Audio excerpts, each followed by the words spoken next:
Hi friends, welcome to tech facts and Telugu YouTube channel.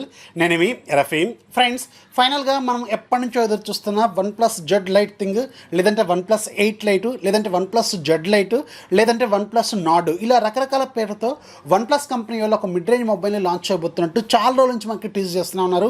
Last 3 days నుంచి మనకి 3 days to go, అలాగే 2 days to go అని ఈరోజు కూడా వీళ్ళు షేర్ చేశారు. కాబట్టి మేబీ వితిన్ 2 daysలో మనం ఈ OnePlus మిడ్ రేంజ్ మొబైల్కి సంబంధించిన పూర్తి వివరాలు కానీ, లేదంటే అనౌన్స్మెంట్ కానీ, ఎప్పుడు లాంచ్ చేస్తారో కానీ ఇవన్నీ డీటెయిల్స్ వీళ్ళు షేర్ చేసే అవకాశం అయితే ఉంటుంది. నాకు తెలిసి మొబైల్ అయితే అంత త్వరగా అయితే లాంచ్ అవ్వదు. మేబీ జూలై 2nd వీక్లో మనం ఎక్స్పెక్ట్ అయితే చేయొచ్చు. జస్ట్ దీనికి సంబంధించిన అనౌన్స్మెంట్ మాత్రం వీళ్ళు చేసే అవకాశం అయితే ఉంటుంది. ఇక ఈరోజు నేను మీకు OnePlus Nord లేదంటే OnePlus 8 Lite ఏదైతే ఉందో, సో దీనికి సంబంధించిన మేజర్ లీక్స్ ఇప్పటివరకు వచ్చిన వాటి ప్రకారం మనకి ఫోన్ ఎలా ఉండబోతుంది అనేది షేర్ చేస్తాను. అలాగే ఈ OnePlus Nord మనకి మిడ్ రేంజ్ మొబైల్ని ఎందుకు షేక్ చేసే అవకాశం అయితే ఉంటుందో కూడా చెప్తాను. ఎందుకంటే ఇప్పుడు ప్రజెంట్గా ఉన్న మిడ్ రేంజ్ మొబైల్స్తో కంపేర్ చేసుకున్నప్పుడు ఈ OnePlus Nord ఏవైతే ఇప్పుడు మనకి బయటకు వచ్చిన స్పెసిఫికేషన్ పరంగా చూసుకుంటే మాత్రం కొంచెం అబౌవ్ మిడ్ రేంజ్లోకి వెళ్తుంది. కానీ ఫ్లాగ్షిప్ కేటగిరీ ఫోన్ అయితే కాకపోవచ్చు. ఎందుకంటే దీంట్లో వాడుతున్న ప్రాసెసర్ మనకి Qualcomm Snapdragon 765G ప్రాసెసర్ అని అనుకుంటున్నారు. కాబట్టి ఖచ్చితంగా ఇది మిడ్ రేంజ్ మొబైల్ లాగే ఉండిపోతుంది. కానీ మిడ్ రేంజ్లో ఇప్పుడు అవైలబుల్గా ఉన్న ఫోన్స్కి మాత్రం ఇది గట్టి కాంపిటీషన్ ఇచ్చే అవకాశం అయితే ఉంటుంది. ఇక ఈ OnePlus Nord లేదంటే OnePlus 8 Lite ఉంది కదా, సో ఇలాంటి లైటర్ వర్షన్స్ OnePlus కంపెనీ తీసుకురావడం ఇది కొత్త ఏం కాదు. స్టార్టింగ్లోనే వీళ్ళు తీసుకొచ్చారు OnePlus X పేరుతో.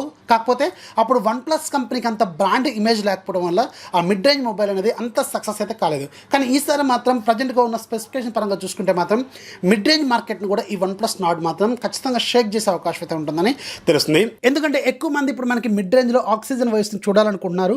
ఆక్సిజన్ వాయిస్కి ఎక్కువగా డిమాండ్ ఉంది కాబట్టి ఖచ్చితంగా ఇది ఒక ట్రెండ్ని క్రియేట్ చేసే అవకాశం అయితే ఉంటుంది. ఇక ఇప్పుడు మనకి వచ్చిన స్పెసిఫికేషన్స్ ప్రకారం, అంటే లీక్స్ ఏవైతే మనకు వచ్చినాయో దాని ప్రకారం చూసుకుంటే దీంట్లో మనకి 6.5 inches కంటే అబోవ్గానే డిస్ప్లే అయితే ఉంటుందని తెలుస్తుంది. ఇది మనకి OLED display, in display fingerprint సెన్సార్తో వస్తుంది. అలాగే ఫుల్ HD+ రిజల్యూషన్తో ఈ డిస్ప్లే మనకి ఉండే అవకాశం అయితే ఉంటుంది. అలాగే ఇది మనకి టాప్ లెఫ్ట్లో డ్యూయల్ పంచుకోల్ కట్అవుట్ అయితే కనిపిస్తుంది అనమాట. ఇది రీసెంట్గా వచ్చిన లీక్ మనకి 2 ఫ్రంట్ ఫేసింగ్ కెమెరాస్ వీళ్ళు యూజ్ చేయబోతున్నట్టు తెలుస్తుంది. 32+8 అనమాట. ఈ 32+8 అనేది రీసెంట్గా మనకి రియల్మీ వాళ్ళు లాంచ్ చేసిన రియల్మీ సూపర్ జూమ్ ఉంది కదా, X3 సూపర్ జూమ్, దాంట్లో ఉన్న 32+8 అలాగే డిజైన్తో రాబోతుంది. కాకపోతే ఇక్కడ మనకి OLED డిస్ప్లే ఉంటుంది. దాంట్లో మాత్రం మనకి IPS LCD డిస్ప్లేని యూజ్ చేశారు. ఇక బ్యాక్ సైడ్ కూడా మనకి 4 లేదంటే 3 కెమెరాలు ఉండే అవకాశం అయితే ఉంటుంది. ఇంతకుముందు ఎర్లీ స్టేజెస్లో వచ్చిన లీక్స్ ప్రకారం అయితే 3 కెమెరాస్ ఉంటాయి, 48 మెగాపిక్సెల్ మెయిన్ కెమెరా అని అనుకున్నారు. కానీ రీసెంట్గా వచ్చిన లీక్స్ ప్రకారం అయితే 4 కెమెరాలు ఉంటాయి. దాంట్లో మెయిన్ కెమెరా 64 మెగాపిక్సెల్ కెమెరా, ఒక టెలిఫోటో లెన్స్ ఉండొచ్చు, ఒకటి వైడ్ యాంగిల్ లెన్స్ ఉండొచ్చు, ఒకటి మ్యాక్రో లెన్స్ లాగా ఉండే అవకాశం అయితే ఉంటుందని తెలుస్తుంది.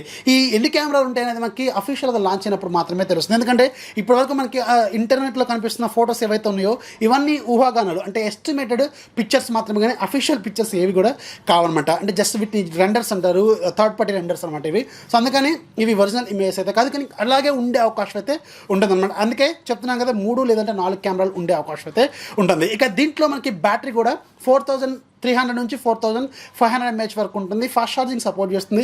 30 watts సపోర్ట్ చేసే వాళ్ళ own fast charging technology, warp charging టెక్నాలజీతో వీళ్ళు ఛార్జర్ కూడా ప్రొవైడ్ చేసే అవకాశం అయితే ఉంటుంది.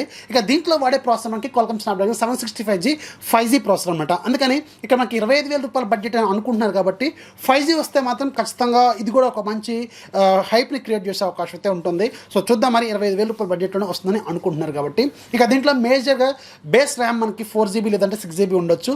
బేస్ స్టోరేజ్ వేరియంట్ మనకి 64 లేదా 128 అయితే ఉండే అవకాశం అయితే ఉంటుంది. ఇవి దీంట్లో ఉన్న మేజర్ కీ స్పెసిఫికేషన్స్ అనమాట. ఇక ఈ ఫోన్ని ఒకసారి మనం అబ్జర్వ్ చేస్తే మాత్రం ఏదైతే ఇప్పుడు మనకి రెండర్స్లో కనిపిస్తున్న ఇమేజెస్ ఉన్నాయో వీటిని ఒకసారి అబ్జర్వ్ చేస్తే ఒప్పో వాళ్ళు లాంచ్ చేసిన Reno 4 ఏదైతే ఉందో దానిలాగే ఉంటుంది back side panel design. Front side panel design మాత్రం రియల్మీ వాళ్ళు లాంచ్ చేసిన Realme X3 super Zoom 32+8 megapixel front facing camera design, అలాగే ఒప్పోకి సంబంధించిన డిజైన్, ఇలాంటి డిజైన్స్ అయితే ఉంటున్నాయి. అయితే ఇది ఇప్పుడు ఈ ఇమేజ్ ఇలా ఉండటం వల్ల ఒప్పోని అలాగే రియల్మీని ఈ OnePlus కంపెనీ వాళ్ళు కాపీ చేస్తున్నారు అని కొన్ని రూమర్స్ అయితే వస్తున్నాయి. కాకపోతే ఇలా సిమిలర్ ఫోన్స్ తీసుకురావడం OnePlus కంపెనీకి కొత్త అయితే ఏం కాదు. స్టార్టింగ్ నుంచి మనకి సిమిలర్ ఫోన్స్ ఉన్నాయి. కాకపోతే మనకు అంతగా పెద్దగా తెలియని ఫోన్స్ ఉన్నాయి. ఎందుకంటే ఒప్పో కొన్ని ప్రీమియం ఫోన్స్ని ఓన్లీ చైనాకి మాత్రమే పరిమితం చేసేది అప్పట్లో. ఫర్ ఎగ్జాంపుల్ మీరు గుర్తుపెట్టుకుంటే OnePlus 5 మొబైల్ మీరు ఒకసారి అబ్జర్వ్ చేస్తే ఈ OnePlus 5 మొబైల్ అనేది యాక్చువల్గా ఒప్పో వాళ్ళు లాంచ్ చేసిన ఒప్పో R11 ఫోను. సో అలా మనకి తెలియని ఫోన్స్ ఉన్నాయి. కాబట్టి మనకి డిజైన్స్ ఇలా సిమిలర్ డిజైన్స్, అంటే కాపీ కొట్టడం అనేది పర్ఫెక్ట్ పాయింట్ కాదు, కానీ సిమిలర్ డిజైన్స్ అయితే మనకి తీసుకురావడం అనేది OnePlus కంపెనీ ఫస్ట్ నుంచి కూడా చూస్తూనే ఉంది. ఇలా మరి కాపీ కొట్టడం లేదంటే రీబ్రాండ్ చేయడం వల్ల మార్కెట్ తగ్గుతుందా అంటే తగ్గే అవకాశం అయితే చాలా తక్కువ నేనైతే అనుకుంటున్నాను. ఎందుకంటే మన ఇండియన్ ప్రజెంట్ సిచ్యువేషన్ ప్రకారం అయితే మన వాళ్ళు మనకి రీజనబుల్ ప్రైస్లో మంచి స్పెసిఫికేషన్స్ వస్తే ఖచ్చితంగా అది రీబ్రాండెడ్ వర్షన్ లేకపోతే కాపీ చేశారు ఇవన్నీ కూడా ఆలోచించరు. ఫర్ ఎగ్జాంపుల్ పోకో X2 మనకి K30 4G వేరియంట్ని రీబ్రాండ్ చేసినప్పుడు కూడా బాగా సక్సెస్ అయింది మన ఇండియాలో. అందుకని స్పెసిఫికేషన్స్కి అలాగే ప్రైస్కి రీజనబుల్గా ఉంటే మాత్రం ఖచ్చితంగా మన వాళ్ళు యాక్సెప్ట్ చేసే అవకాశం అయితే ఉంటుంది. సో ఇక్కడ మనకి మేజర్గా కావాల్సింది ఏంటంటే వీళ్ళు పెట్టబోయే ప్రైస్ ఎంత, అలాగే దీంట్లో ఉండబోయే స్పెసిఫికేషన్స్ అనేది ఇదే మనకి మేజర్ కీ పాయింట్ అనమాట. ఒకవేళ ఇలా రీబ్రాండ్ అయిన ఏదైతే ఇప్పుడు మనకి రెండర్స్లో కనిపిస్తున్న ఇమేజ్ ఉందో ఇలాగే ఉంటే మీరు ఫోన్ని యాక్సెప్ట్ చేస్తారా లేదనేది కింద నేను ఫస్ట్ కామెంట్ లాగా పిన్ చేస్తాను. అక్కడ మీరు మీ ఒపీనియన్ రాయండి. నా పర్సనల్ ఒపీనియన్ మాత్రం రీబ్రాండ్ ఇవన్నీ ఏవి కూడా మనకి మార్కెట్లో నడవు. మేజర్గా మనకు కావాల్సింది price to performance, price to specifications, ఇవి మాత్రమే మనకి కావాల్సిన కీ స్పెసిఫికేషన్స్ అని నేనైతే అనుకున్నాను. సో ఇది OnePlus Jod Lite థింగ్, లేదంటే OnePlus Nord, లేదంటే OnePlus 8 Lite, ఇలా రకరకాల పేర్లు వస్తున్నాయి. ఇంకొక 2 డేస్లో మాత్రం ఇది మనకి ఖచ్చితంగా దీని నుంచి పూర్తి వివరాలు బయటకు వచ్చే అవకాశం అయితే ఉంటుంది. సో ఇది ఫ్రెండ్స్ ఇవాళ వీడియో ఖచ్చితంగా లైక్ చేయండి, అలాగే మీ ఫ్రెండ్స్కి షేర్ చేయండి, మన ఛానల్ ఎప్పుడు సపోర్ట్ చేస్తున్నాం. This is Rafi signing off. జై హింద్.